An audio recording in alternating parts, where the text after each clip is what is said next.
All right, so we are at the end of talking about our F3 meg current errors, and a couple things to just talk about and review that I've seen over time that can cause some issues. So keep in mind, every time you service this oven, act like it's the first time you're servicing it, even if it was the previous time you were there.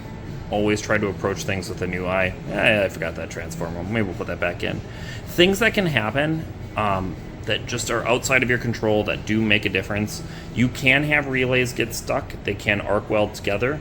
Sometimes that'll happen. It happens with any part.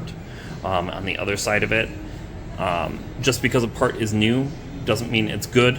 So always verify and check your parts as you put them in. It's worth your time.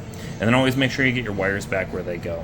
If you're not sure, take a picture of the oven before you work on it, and then you'll see, if I take a picture right now, we can see that our order is blue, brown, orange, blue, brown, orange.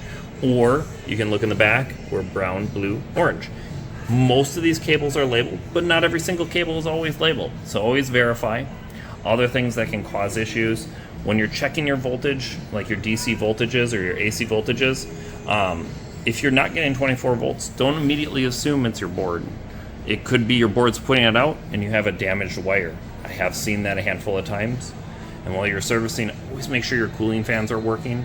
A lot of heat that is developed up here. If cooling fans aren't working, you're going to have a handful of issues that are going to cause problems.